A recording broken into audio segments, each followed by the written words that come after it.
하루가 또 금방 지났습니다.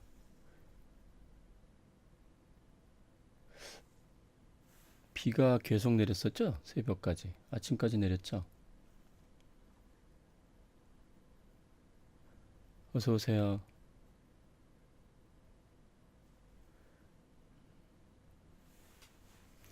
아침에 출근할 때 비가 좀 쏟아져서 출근하시는 분들은 좀 힘들으셨겠어요. 정말 시간이 정말 잘 가네요.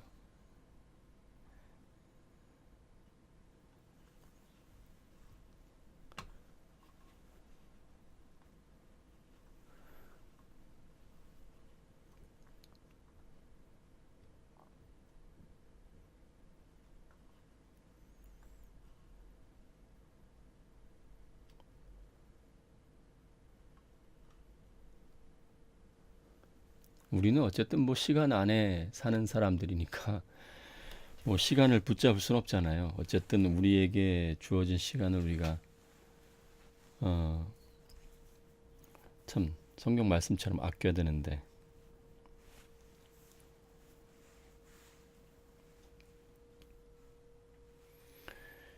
그리고 뭐 시간이란 것이 항상 우리는 오늘을 살기 때문에 그 오늘이란 시간이 항상 제일 중요한 것 같아요. 내가 오늘 어떻게 시간을 보내느냐가 제일 중요한 거죠. 그래서 보통 음, 미래를 위해서 오늘을 사는 분들 계시잖아요. 뭐 많은 분들이 다 그렇게 또 사시고 또 저도 또 오랫동안 그렇게 살아왔고 근데 미래를 위해서 오늘을 사는 건 좋은데 어, 미래를 위해서 오늘을 버리는 것은 좋은 게 아닌 것 같아요. 오늘이라는 시간이 우리는 항상 오늘을 살기 때문에 우리는 미래도 결국 오늘이라는 시간 속에서 살아가야 되잖아요. 그래서 우리가 미래를 준비하고 열심히 사는 것 그것은 굉장히 중요하지만 미래 때문에 우리가 오늘이라는 시간을 그 버려버리는 것 같은 낭비하는 것 같은 낭비랄까 좀 표현은 좀 그렇지만 어쨌든 오늘이라는 시간을 그냥 미래를 준비하는 그런 시간 정도로 보내는 것은 조금 우리가 좀 생각을 해봐야 되지 않을까 뭐 그런 생각도 좀 드네요. 제가 좀 저기 따뜻해요. 에, 어제부터 좀 비가 내려서 뭐 저기 날씨가 또 그렇게 더운 날씨가 아니어서 그냥 저는 그런 생각도 가끔 하는데 물론 이게 방송이기 때문에 여러분이 또 보시는 분이 있기 때문에 또 옷차림에도 좀 신경을 써야 되지만 저는 좀 그냥 제가 편하게 그냥 입는 게 좋을 것 같은 생각이 들어요. 그런 생각도 좀 해봐요. 뭐 어, 한벌 의복이면 족하야 된다. 뭐 그런 말씀도 있잖아요, 그죠? 그래서 뭐 그냥 그렇게 편하게. 저는 지금의 이런 우리가 살고 있는 세상이 굉장히 많이 그 풍부해졌잖아요, 과거보다. 그래서 정말 옷들도 굉장히 좋아졌잖아요. 질도 굉장히 좋아지고 또 어떤 디자인적인 면에서도 굉장히 좋아졌잖아요, 과거보다.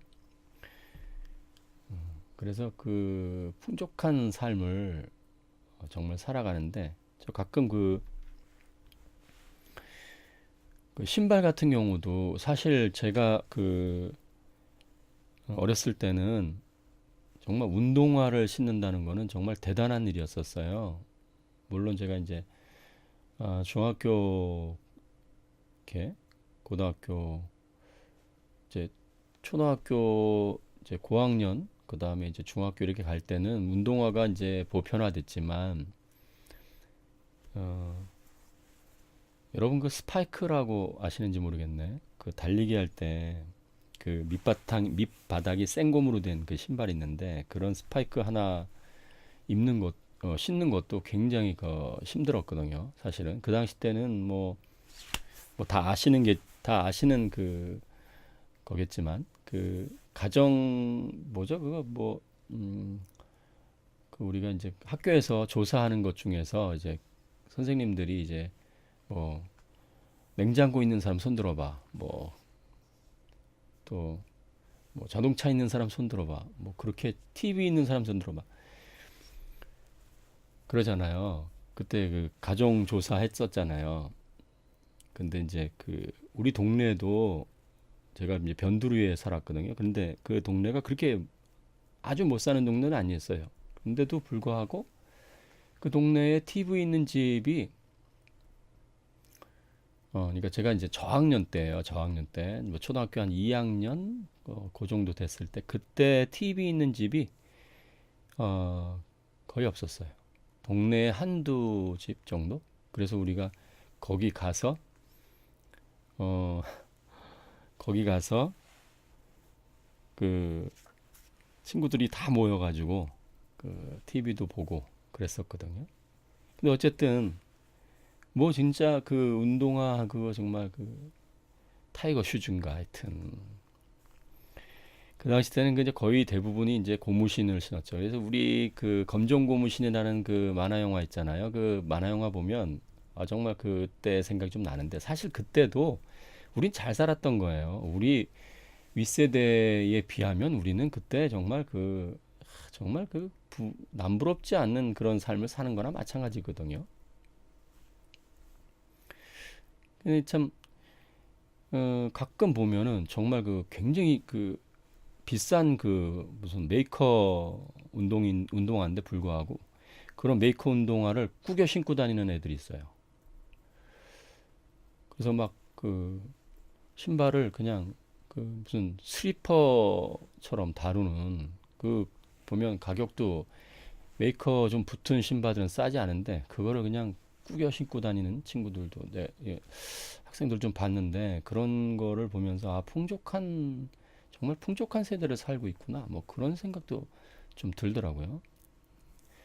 근데 이제 신앙인 입장에서 우리가 이제 고행을 하는 사람들은 아닌데 그 예수님이 이 땅에 오실 때 그 예수님 당시에도 사실은 그 가난한 사람도 있고 부자도 있었잖아요. 예수님께서 말씀하기를 이제 가난한 사람은 언제든지 있다 이렇게 말씀도 하셨잖아요. 그러니까 뭐 미래의 그 첨단 정말 그런 과학 만능 사회 정말 우리가 상상할 수 없는 그런 SF 영화에서나 볼 수 있는 그런 사회가 돼도 그때도 가난한 자들은 계속 있을 겁니다.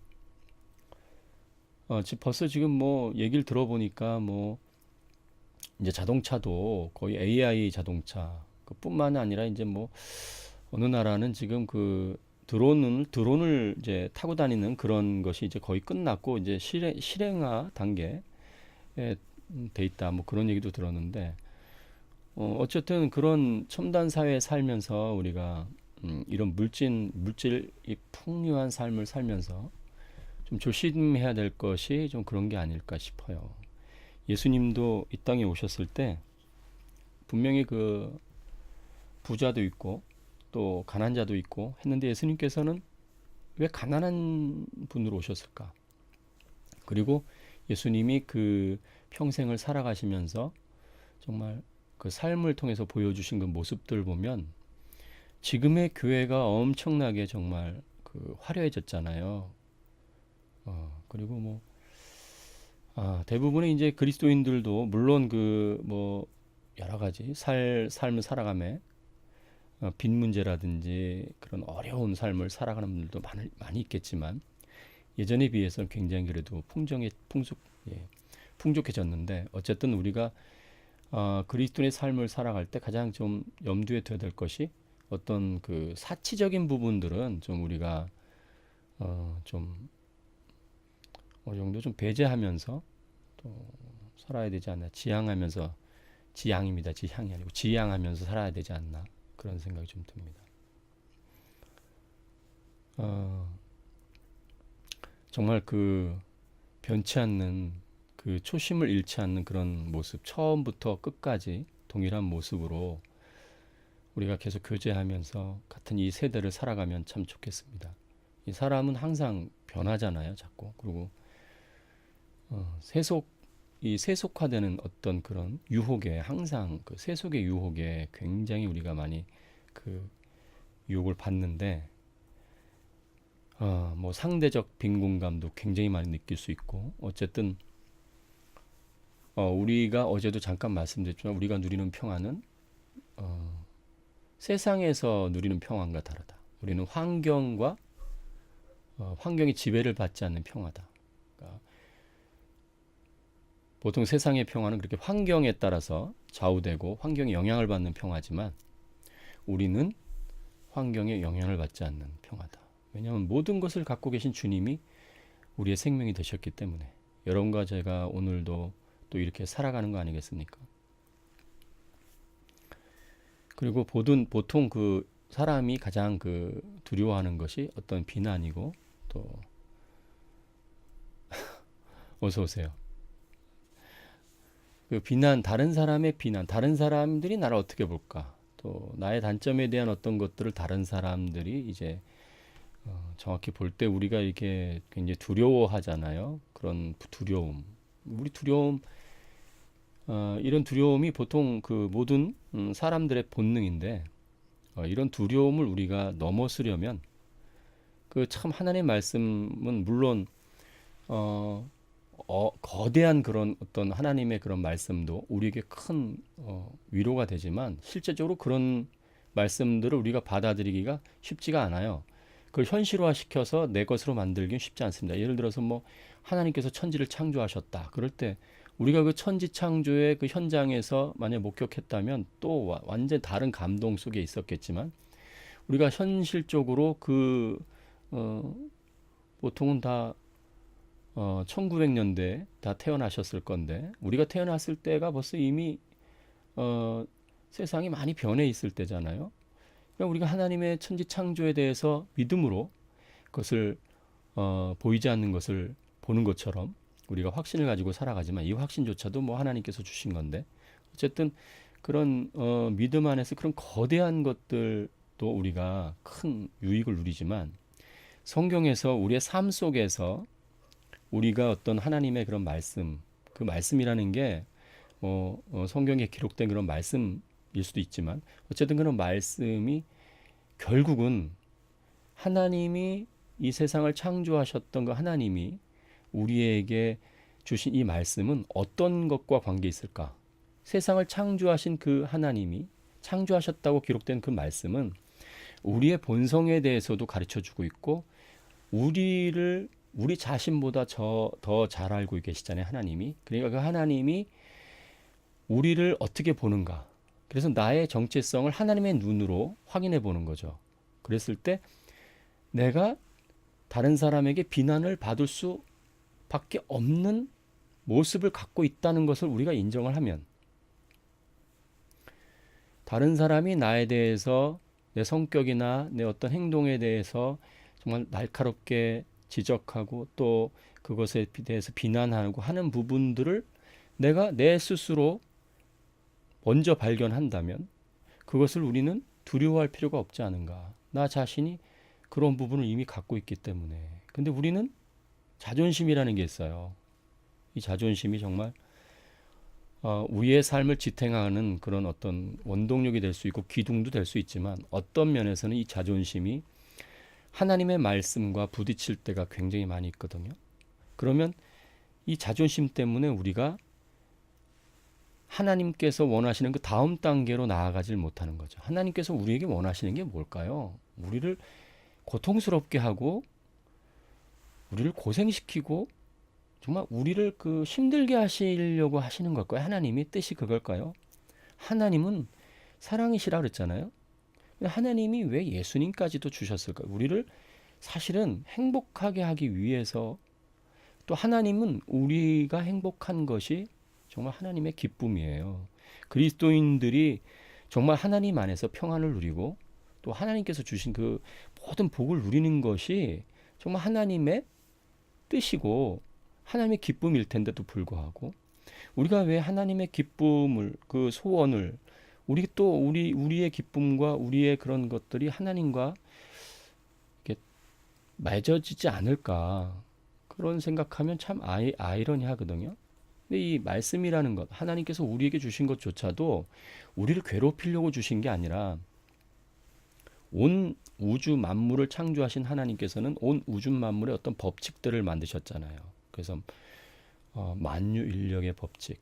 뭐 저는 대학에서 기계공학을 전공했습니다. 그래서 그 공대를 나왔는데 그 뭐 엔트로피의 법칙, 뭐 연력학 제1법칙, 제2법칙 이런 경우 하나님의 그런 과학적인 어떤 그런 법칙들도 하나님이 창조하셨다면 우리 인간의 모든 관계 속에서 우리가 하나님의 만드신 그런 법칙을 알고 깨닫고 어떤 인간관계를 이루어가면 정말 우리가 예상하지 못했던 그전에는 느끼지 못했던 또 체험하지 못했던 그런 그 정말 그 행복, 평화, 기쁨 이런 것들을 우리가 체험할 수 있지 않을까 싶습니다. 실제로 여러분 많은 그리스도인들의 어떤 표지가 뭡니까?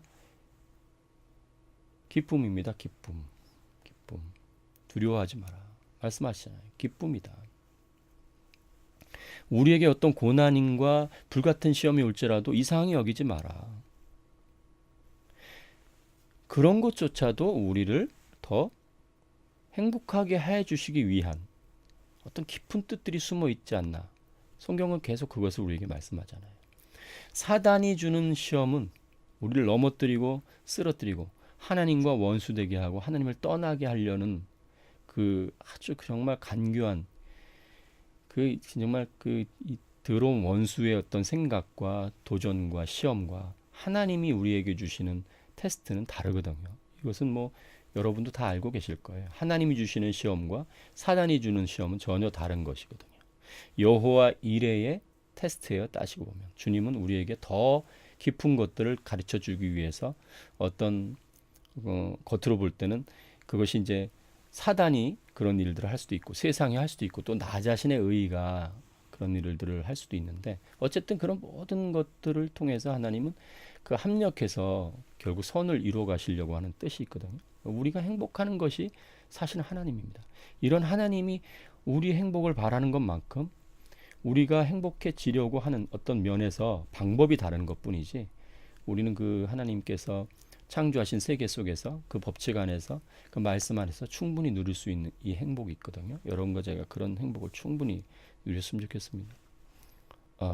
뭐 저를 칭찬해 주셔서 감사한데 뭐 제가 여러분하고 다른 건 하나도 없습니다. 여러분과 저는 똑같습니다. 지체로 만났고 서로 역할은 조금 다를 수 있겠죠. 그런데 여러분과 저는 다 고귀한 하나님의 자녀들이고 하나님의 그리스도의 몸이에요. 여러분 그리스도가 머리고 우리가 몸이라 그랬잖아요. 그러면 그리스도가 몸이고 아니 그리스도께서 머리고 우리가 몸이라면 하나예요, 하나. 나는 포도나무여 너희는 가지니 그랬어요. 그럼 포도나무는 어디까지고 가지는 어디까지입니까? 그걸 우리가 구분할 수 있나요? 그러니까 그리스도와 우리는 하나예요. 그러니까 우리라는 이 말이 바로 교회거든요. 그리스도와 그리스도의 몸은 하나인데 여러분과 저는 각기 하나님을 향한 하나님의 몸의 구성 요소죠. 그래서 저는 그 광야를 지나서 이스라엘 백성들이 이제 가나안 땅에 이제 들어가야 되는데 이 이스라엘 백성들이 12정탐꾼을 보냈잖아요. 보내서 12정탐꾼이 이제 가나안을 돌아보고 난 뒤에 돌아와서 이제 보고할 때에 두 사람과 10사람이 갈렸어요. 잘 아시죠? 그 두 사람은 누굽니까? 여호수아와 갈렙입니다. 그러니까 1세대 말씀드리는 거예요. 1세대. 애굽에서 나와 가지고 이제 광야를 지나서 그 1세대가 이제 그 적과 꿀이 흐르는 가나안 땅에 들어가기 직전에 영탐꾼을 보냈잖아요. 정탐꾼이죠. 정탐꾼을 보냈는데 그 정탐꾼이 정말 그 어마어마한 광경을 보고 왔죠. 근데 이제 그걸 보고 왔으면서도 둘로 나뉘어졌죠. 근데 그 열과 둘로 나눠졌을 때 그 둘이 다 아시겠지만 여호수아와 갈렙이에요. 그런데 제가 예전에 그런 마음을 좀 아니 그러면 여호수아 갈렙은 정말 그 하나님 보시기에도 정말 흠과 티가 없고 흠과 티가 없다면 좀 그렇다. 하나님 보시기에 그냥 의롭고 하나님 마음에 들었다면 그때 여호수아와 갈렙이 그냥 그 가나안 땅에 들어갔으면 되잖아요. 모세도 그렇고. 근데 왜 그들이 이스라엘 백성과 함께 광야를 40년 동안 방황했을까요? 의인인데도 불구하고. 여러분 이런 생각 좀 해보셨는지 모르겠네요.